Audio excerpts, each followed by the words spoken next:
Hey, today I want to share with you the 4 keys to nurture you. Number 1, calm your life. Number 2, tap into your power. Number 3, care for your body. And number 4, grow your joy. And I always say number 4 is probably the most important because without joy, why would you want to take care of yourself better, to live longer? It's about quality of life, not just quantity. That's so important. So let's get started. If you're new to me, my name's Mary Ellen Ott. I am the founder of Nurture You Life Coaching.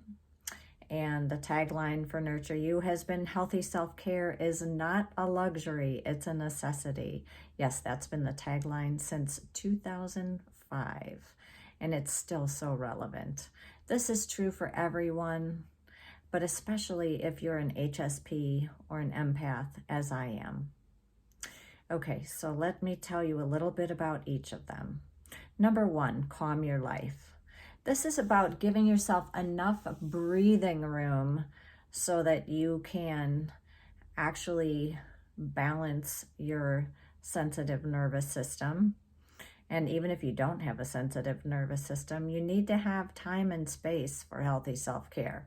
And that means that you have to have healthy boundaries, okay? That's something that I talk about a lot because without healthy boundaries, you're going to be saying yes to things that you really want to say no to.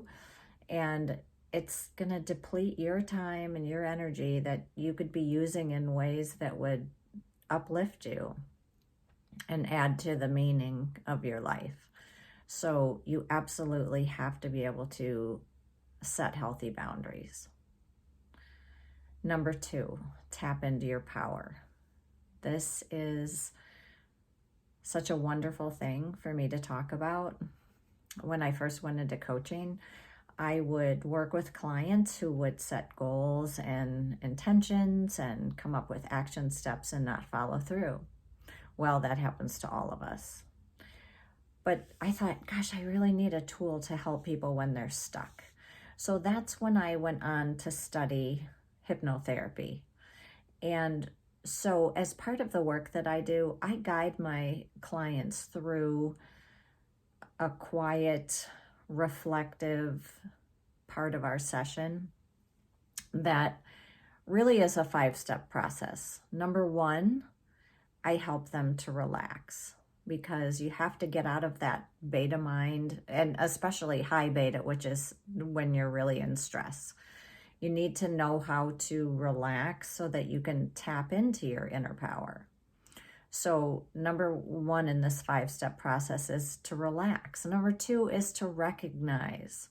Be able to recognize the patterns that you may have, recognize perhaps where they come from, and just to kind of get honest with yourself about, okay, this is where I'm at, and to accept what is.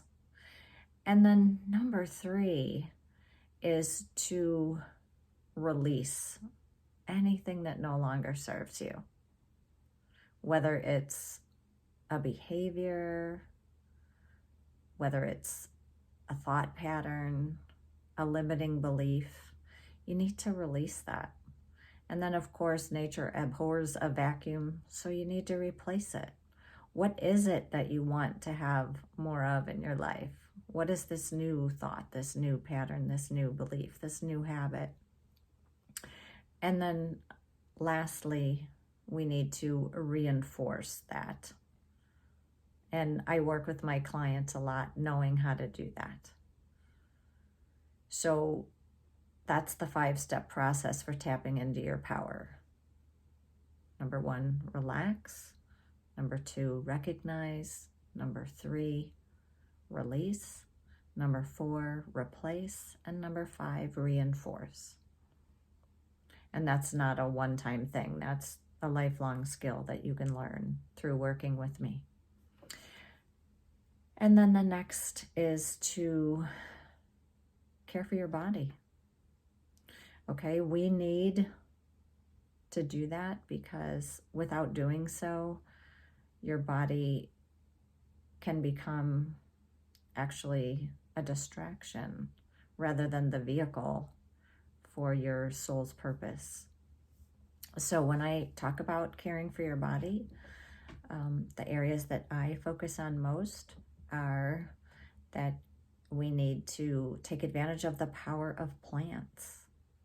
That's right. By transitioning your diet to a more plant-based diet, it has a myriad of health benefits. Now, I make it clear to my clients, yes, I have studied nutrition. I've gone through a couple of specific programs so that I have that firm background knowledge of what I'm talking about, but I'm not a dietitian. I don't give nutritional advice. But a lot of people are very interested in plant-based diets and how can I make that transition? And hey, do you have any resources, recipes, that kind of thing?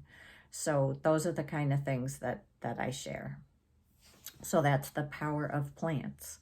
The second thing is mindful movement, okay? In our hustle culture, you know, hey, you know what, if you want to train for a marathon, I'm not going to stop you. But as for so many of us, we don't have an interest in doing that. And sometimes we push our bodies past where we should. So mindful movement is about making sure that you get exercise and that it's a regular part of your daily and weekly and monthly self-care. But it's not about pushing yourself to the nth degree. So for example, the fitness regimen that I follow is really just about some basic strength training, walking, and gentle yoga. And that serves my body very, very well. And so the next would be the wonder of water. Okay, water needs to be your beverage of choice. I'm not saying that, you know, you can't have anything but water, but it definitely needs to be a beverage of choice. You have to stay hydrated. It's important. Okay, and then along with those would be sleep, rest and sleep. You absolutely have to get rest and sleep to feel your best. All right, so that is number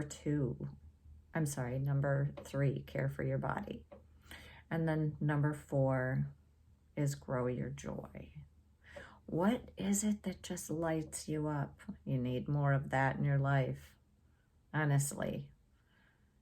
And so many of us, again, in this hustle culture, we're so busy that we think that joy is something like frivolous, or we think that joy is, oh my gosh, that vacation that I wait all year to take. No, that's not what I'm talking about. So joy for me is an acronym. J stands for just the little things. Okay, I have this bird bath in my backyard, on my back patio, that I can see from my kitchen window. I got super excited that a robin found it and was taking a bath while I was standing at the window. I don't remember if I was making dinner or doing dishes, but it warmed my heart.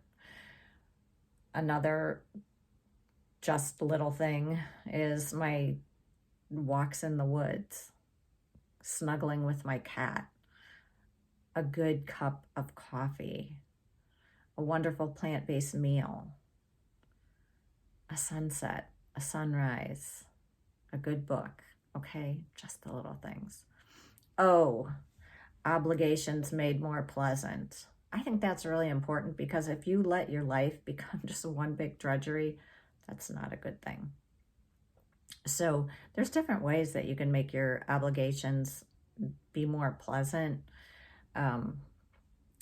Get creative with that, okay? Like if I have to do a household chore that I don't really enjoy, maybe I schedule something that I really do enjoy to take place as a break after that, okay? So there's ways that obligations can be made more pleasant. Sometimes it's just giving yourself more time to do it, or that acknowledging that sense of satisfaction when it does get done. And then why, of course, is your special experiences. Okay, we all have those things that just light us up, whether it's going to a favorite restaurant. You know, I love to go to parks and do just about anything with my granddaughters, spending time with them. So I can't even say it without smiling. That's a very special experience for me. So figure out, what are your special experiences?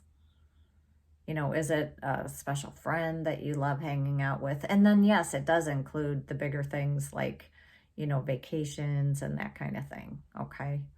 But our joy doesn't have to be just those big things that come from externals. It can be those little things, obligations made more pleasant, and of course, what we find to be special experiences. So I hope this description of the 4 keys to nurture you is helpful to you. I am happy to connect with you one-on-one. I do offer a free initial consultation for anybody that wants to chat, share their challenges, and start looking at some solutions. And you can visit my website, nurtureyoulifecoaching.com, to get in touch with me. You could sign up for my newsletter to keep in touch. So I look forward to continuing our connection. And if you like this video, go ahead and like it, share it, and even subscribe. I will be spending more time creating videos for this channel. Have a blessed day.